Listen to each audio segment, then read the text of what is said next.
Anihan kita sa ikahuag ito nga Domingo sunod sa tuig. Ang atong mga pagbasa karon may tungod kini sa atong relasyon sa atong Ginoo. So diha sa atong pagbasa karon, ang atong Ginoo gusto ko siya kitang tanan makaambit sa maayo gayud nga kinabuhi. Ang gusto nga atong Ginoo na kita gayud magmalipayon nga uban gayud kaniya. Sa makahinungdan Ginoo nga sa una pang pagbuhat kanato gihimo sa Ginoo ang tanan. Iyang gibuhat ang tanan makinaiyahan, ang tanan mga langgam, isda, kahoy, uban pa o ang tao. O ang unang gihimo sa tao atong lalaki no. Apan nakita sa Ginoo nga magdigya pang magmalipayon ang si Adan. Sumakana nga siya sa naghimo o partner ni Adan nga magyud si Eva. So kini papakita Ginoo nga gibuhat sa Ginoo ang tanan. Ang kita gayud nagmalipayon uban kaniya sa atong pakiglambigit, pakigrelasyon ngadto gayud kaniya ta padayon makaambit sa iyang kinabuhi. Sumakana gibuhat tanan sa Ginoo no. O diha usaw sa tuwing ikaduhang pagbasa mao sa kini ang gibuhat no nga tungod kay kita nakalimot naman kaniya o labi-labi sa iyong makasubuan o mo kita kaugalingon nato o sa itong gusto nagbuot-buot kita wala kita mamati ngadto gayud sa atong Ginoo. So bilang ini gusto niya na kita mahiusap pagbalik ngadto kaniyang atong mayong kabubuton ang atong relasyon.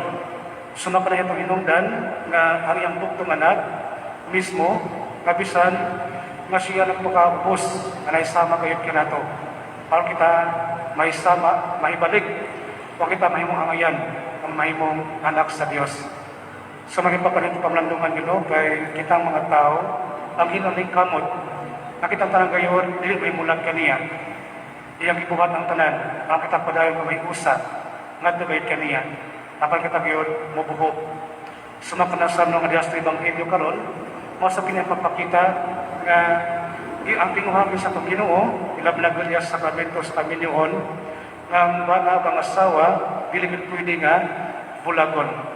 Sapan, tungkol sa itong kinaiya, nga magbuot-buot kita, kada kita musunod, kung sa magyod ang gusto sa itong Ginoo, nga may tabo sa itong kinabuhi, sumakanangadaghan kayo mga problema nga may tumaw. Dahan kayo nga mga pamilya nga nagkabulag, tungod kay musunod niya sa sakramento sa Kaminyoon nga nakabase lamang sa feelings or infatuation. Maruban, musunod sa Kaminyoon tungod kay nabuntis. Maruban pa niya tungod kay bisan pagdili pa ang right time apan ano ka na nga masanay gusto nga buhaton. So makinig itong kapuhaton yung makita pagkaroon kitang tinguha sa Ginoo. Ang usa ka pamilya, kumplito gayon nga ang mama o papa at kauman sila mga anak na sila mag-inusa o magmalipayon. Apan tungod kay halos sa atua, kita magpadala sa atong mga emosyon o ruban pa na makini na kita mapailayo unsa man ang gusto gayon sa atong Ginoo sa atong kinabuhi. Mga itong tanawin no, daghan kayo mga broken family gani matagtuig for thousands nga nakabulag na uban ng paanol. Apan lisod man ang annulment, kay taas-taas man ang proseso, ang uban nagbulag nga wala rin, nga nagbulag rin sila. Sumak na gino nga lisod, pait kayo. So isa kini sa isyo sa itong sibaga no, nga gani ang uban tungod kay gusto na lang nga ipapasar kining divorce. Tungod kay manaki na kay daghan kayo mga fans sa mga magtiayon, kaya na magkasinabot. Sumak na nga, ang uban gani, pwede na i-kontrata, 10 years. Sumak na nga, kita gayon magbuho, kung saan atong gusto. Sumak na kita kipay mong Ginoo, ang Ginoo, nakita ko na gusto siya na magmalipayon kita. Nakita ko na mahikusa, na walang tayo, hindi tayo mabungkag ang pamilya na gusto niyang iusahon. Nga gusto niya nga, padayon na mudagayday, ang iyagay na panalangin. Para kita kanunay, magmalipayon sa atong kinabuhi. So makining hagit ka na itong tanan, labag sa mga magtiayon. Ilang na sa mga magtiayon nga misulayan diha sa nagkadaiyang mga problema sa mga tentasyon o ganaana hapit na makabulag ang uban makabulag na gani. Sumaka na Ginoo nga natutakat itong mga magtiayon nga intak pa nga padayon ka mong maningkamot nga padayon nga dili makalimot diha gayon sa pagdangog ngadto sa itong Ginoo nga magitinubdan sa mga gayon nga tawag nga sakramento. So di lang yun sa magtiayon kanatong tanan nga may himong panaad ngadto sa itong Ginoo nga di kita makalimot tungod kay grasya kini sa itong Ginoo ang pagkapari o pagka-reliyosa o ang pagkinabuhing ninyo kinitanan o sa kinikagrasya sa itong Ginoo nga tiin gusto siya ang kita makaambit saya gayon nga kalipay nga kung ato mapuyan kining panaad nga na kita mo sakripisyo nga di lang kita magtanaw kung sa natong gusto sa ato gayon nga o sa atong gusto nga buhaton sa atong tasatag sa atong kinabuhi. So pagkalito sa biyano nga niya sa katapusan sa Ebanghelyo, gi-insert po diha ang kantong nga bata. Kung atong tanaw nga ang mga bata, sila magyud ang una nga apektado kung ang pamilya magkabungkag. So makano nga ang bata magyud ang una gyud nga masakitan.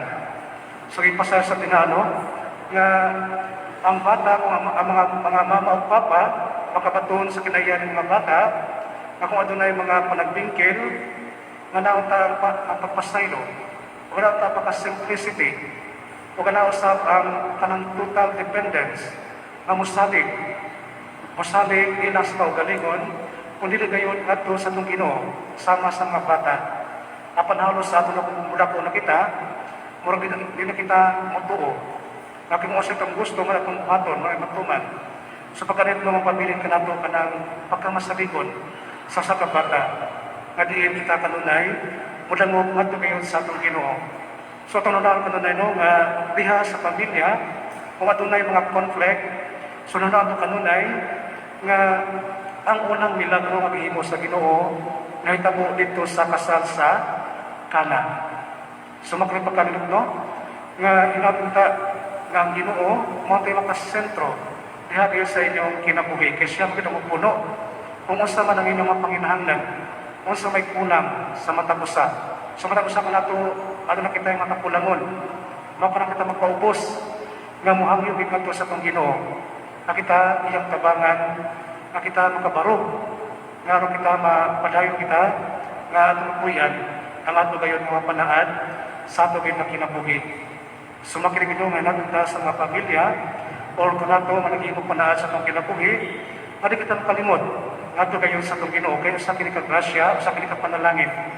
So pagkalit ka ng atong salvo krano, bindisyonan na kita sa Ginoo, sa tanang adlaw sa itong kinabuhi. So makinig ang atong panalangin, atong kanunay nga ang puon, nga sa itong Ginoo.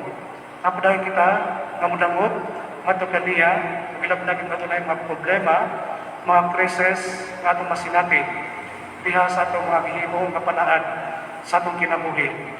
Aron kita padayon nga tabangan, giyahan o panalanginan gayon sa ato nga Ginoo. Hinaon paunta.